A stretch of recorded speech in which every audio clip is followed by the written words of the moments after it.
కాళేశ్వరం ప్రాజెక్టులో అవకతవకలు అక్రమాలపై జస్టిస్ పీసీ ఘోష్ కమిషన్ ఇచ్చిన నివేదికను కేబినెట్ ముందుంచారు irrigation minister Uttam Kumar Reddy. Ghosh commission ఇచ్చిన నివేదిక సారాంశాన్ని పవర్ పాయింట్ ప్రెజెంటేషన్ ద్వారా వివరించారు. కాళేశ్వరం ప్రాజెక్టు ప్లానింగ్ నుంచి నిర్మాణం, బ్యారేజ్ల ఆపరేషన్ అండ్ మెయింటెనెన్స్ వరకు జరిగిన అవకతవకలు, అక్రమాలకు ఆనాటి ముఖ్యమంత్రి కేసీఆర్ ప్రత్యక్షంగా, పరోక్షంగా బాధ్యుడని ప్రస్తావించింది ఘోష్ నివేదిక. ఇక కేసీఆర్ తో పాటు అప్పటి ఇరిగేషన్ మంత్రి హరీష్ రావును బాధ్యునిగా చూపించింది కమిషన్. నిపుణుల కమిటీ నివేదిక కాళేశ్వరం ప్రాజెక్టు వద్దని సూచించింది. అయితే ఉద్దేశపూర్వకంగా ఆ నివేదికను తొక్కిపెట్టారని ఘోష్ రిపోర్ట్ తేల్చి చెప్పింది.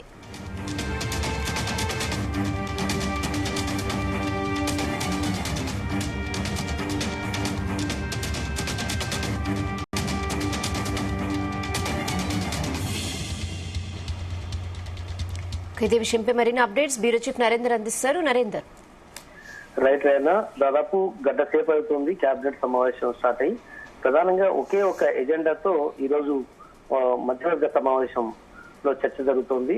ఎస్పెషల్లీ కాళేశ్వరం ప్రాజెక్టులో జరిగినటువంటి అవకతవకలు, అదేవిధంగా జస్టిస్ పినాకీ ఘోష్ ఇచ్చినటువంటి కమిషన్ ఏదైతే ఉందో ఆ రిపోర్టును బేస్ చేసుకుని మొత్తం రిపోర్ట్ లో ఏమేమి ఉంది, ఎలాంటి పొరపాటు చేసింది, గత ప్రభుత్వం ప్రెస్టీజియస్ గా 4 సంవత్సరాల్లోనే కట్టామని చెప్పినటువంటి మేడిగడ్డ అన్నారావు సునీళ్ల ప్రాజెక్టుకి సంబంధించినటువంటి కాళేశ్వరం ప్రాజెక్టు లో ఉన్నటువంటి లోటుపాట్ల వల్ల 2 పిల్లర్ల దగ్గర కూలినటువంటి కారణంగా ఇప్పుడు ప్రాజెక్టు ఏదైతే వాడకంలో లేని పరిస్థితి ఉంది. దీంతో పెద్ద ఎత్తున రైతాంగానికి నష్టం జరుగుతుందని కూడా ఇటు ప్రధాన ప్రతిపక్షం ఆరోపిస్తున్నటువంటి నేపథ్యం. అదేవిధంగా దాంట్లో ఎలాంటి పొరపాట్లు జరగలేదని చాలా సందర్భంలో కూడా మాజీ ఇరిగేషన్ శాఖ మంత్రి హరీష్ రావుతో పాటు అదేవిధంగా కేటీఆర్ గాని పలుమార్లు చెప్పినట్టు నేపథ్యంలో అసలు వాస్తవ పరిస్థితి ఏంటని కూడా గడిచిన కొన్ని నెలల పాటు మౌనంగా ఉంది. అయితే వివర్తించి కూడా బీఆర్ఎస్ గవర్నమెంట్ పోయిన తర్వాత ఈ కాంగ్రెస్ గవర్నమెంట్ వచ్చి దాదాపు 18 నెలల నుంచి కూడా ఏదైతే జస్టిస్ ఘోష్ కమిషన్ ఏదైతే చేసిందో దాన్ని 100 రోజుల పాటు సుదీర్ఘంగా స్టడీ చేశారు. ఎంతో మంది ఇంటలెక్చువల్స్ ని, బ్యూరోక్రాట్లను పిలిచి మొత్తం రిపోర్ట్ తీసుకునే ప్రయత్నం చేశారు. లాస్ట్ టైం మనం చూసాం జస్టిస్ కమిషన్ ముందు కూడా కేసీఆర్ అటెండ్ అయ్యారు, హరీష్ రావు అటెండ్ అయ్యారు, మాజీ మంత్రి ఈటల రాజేందర్ కూడా అటెండ్ అయ్యారు. ఈ మొత్తం నివేదికను బేస్ చేసుకొని మనం రీసెంట్ గా మనం చూసాం జస్టిస్ ఘోష్ గవర్నమెంట్ కు రిపోర్ట్ చేశారు. ఆ రిపోర్టు దాదాపు 400 పైగా పేజీలు ఉంది. దీంట్లో మొత్తం కూడా స్టడీ చేసినటువంటి పరిస్థితి.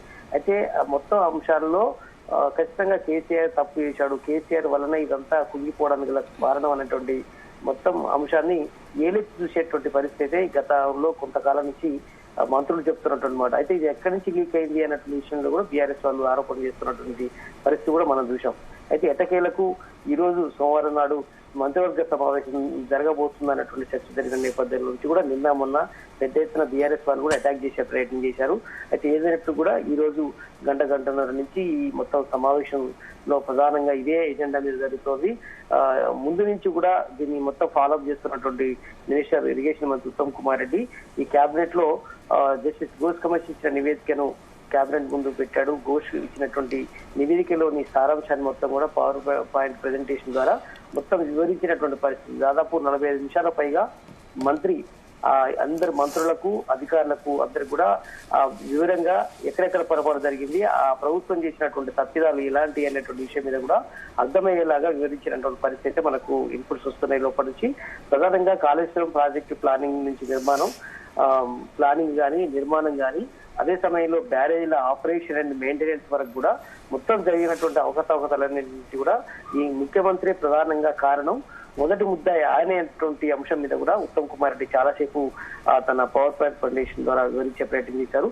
పరోక్షంగా బాధితుడిని ప్రస్తావించినటువంటి ఘోష్ నివేదిక ఇండైరెక్ట్ గా కానీ, అదేవిధంగా డైరెక్ట్ గా కానీ బాధితుడు కేసీఆర్ అనేటువంటి విషయం మీద కూడా ఘోష్ నివేదిక తప్పుపట్టినటువంటి నేపథ్యంలో వివరించిన నేపథ్యంలో అదే ఆ ప్రస్తావన ఇప్పుడు ఉత్తమ్ కుమార్ రెడ్డి దాంట్లో సమావేశంలో మాట్లాడుతున్నారు.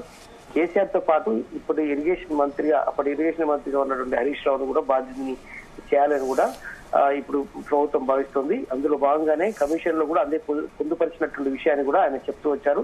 కాళేశ్వరం ప్రాజెక్టు వద్దని సూచించిన నిపుణుల కమిటీ నివేదికను కూడా చెప్తున్నారు. ఉద్దేశపూర్వకంగా ఆ నివేదిక తొక్కిపెట్టారని కూడా ఘోష్ రిపోర్టు ఇచ్చినటువంటి నేపథ్యంలో ఇప్పుడు సర్వత్రా కూడా ఇందులో చర్చ జరుగుతుంది. దాదాపు గంటన్నర నుంచి కూడా దీంట్లో పవర్ పాయింట్ ప్రెజెంటేషన్ ద్వారా అన్ని వివరాలు కూడా వివరిస్తున్నారు మంత్రిగా ఉన్నటువంటి ఉత్తమ్ కుమార్ రెడ్డి. దీన్ని మొత్తం కూడా వింటున్నారు రేవంత్ రెడ్డితో పాటు మిగతా మంత్రులు.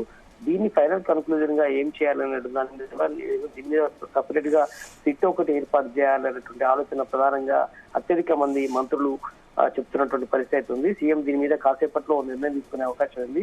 సిట్ వేయడమా లేదంటే దీనికి సంబంధించినటువంటి కేసీఆర్ ని బాధ్యత చేసేందుకు చర్యలు ఏం తీసుకోవాలి, దీంట్లో హరీష్ రావు పైన ఎలాంటి చర్యలు తీసుకోవాలి, కేసీఆర్ పైన ఎలాంటి చర్యలు తీసుకోవాలి, ఈటెల రాజేందర్ మీద ఎలాంటి, ఇక్కడ ఆయన కేవలం ఆర్థిక శాఖ మంత్రిగానే పనిచేశారు, ఆయన మీద ఎలాంటి చర్యలు తీసుకోవాలి, అన్నిటికన్నా ముఖ్యంగా బ్యూరోక్రాట్స్ ఉన్నారు. అప్పుడు ప్రధానంగా ఇద్దరు కీలకమైనటువంటి ఐఏఎస్ ఆఫీసర్లు ఉన్నారు. దాంట్లో వాళ్ళిద్దరి పాత్ర మీద కూడా పూర్తి స్థాయిలో తప్పు పట్టినటువంటి నేపథ్యంలో వారి మీద ఎలాంటి యాక్షన్ తీసుకోవాలి అని దాని మీద ప్రధానంగా చర్చిస్తున్నారు అధికారులు, అదేవిధంగా నేతలు.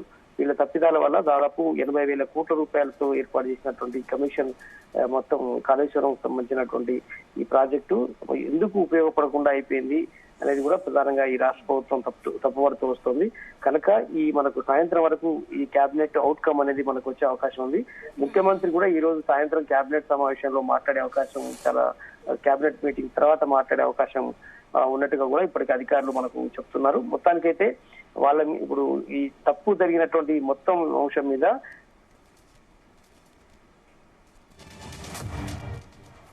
యాక్షన్ తీసుకోవాలి, అన్ని మీద పూర్తి స్థాయిలో ఒక అవుట్కమ్ అయితే తీసుకొచ్చే అవకాశం ఉంది. దాని తర్వాత ఒక కేబినెట్ దాంతో ఒక అసెంబ్లీ సమావేశం కూడా ఏర్పాటు చేయాలనేటువంటి ఆలోచన కూడా చేస్తున్నారు. ఒక రోజు కాకపోతే 2 రోజులైనా 3 రోజులైనా కూడా అక్కడ కూడా పవర్ పాయింట్ ప్రజెషన్ లాగా మిగతా ఎవరైతే ఇతర పార్టీలకు సంబంధించినటువంటి ప్రజాప్రతినిధులు ఉంటారో, బీఆర్ఎస్ కానీ, బీజేపీ కానీ, అదేవిధంగా సిపిఐ కావచ్చు, ఎంఐఎం కావచ్చు, వీళ్ళందరికీ కూడా సభ్యులందరికీ కూడా అర్థమయ్యేలాగా జరిగినటువంటి పొరపాటు, గత ప్రభుత్వం చేసినటువంటి నిర్వాహకం వల్ల ఇదంతా జరిగింది, రిపోర్టు జస్టిస్ ఘోష్ ఇచ్చినటువంటి రిపోర్ట్ లో సారాంశం ఇది అని కూడా చెప్పే అవకాశం ఉంది. కనుక మేము మంత్రిమండలి ఈ రకమైనటువంటి నిర్ణయం తీసుకున్నారు, మీ అభిప్రాయం చెప్పండి అని చెప్పే అవకాశం కూడా కనిపిస్తుంది. కనుక ప్రత్యేకంగా 1-2 రోజులు సమావేశం ఏర్పాటు చేసి సభ ద్వారా కూడా ముఖ్యమంత్రి రేవంత్ రెడ్డి చాలా స్పష్టంగా గత కేసీఆర్ ని చేసినటువంటి వ్యవహారం మీద కావచ్చు, అదేవిధంగా హరీష్ రావు, ఈటెల రాజేందర్ మీద ఎలాంటి చర్యలు ఉంటాయనే దాని మీద ఖచ్చితంగా అదే సభలోనే మాట్లాడే అవకాశం అయితే కనిపిస్తుంది. Okay Narender, thanks for the updates.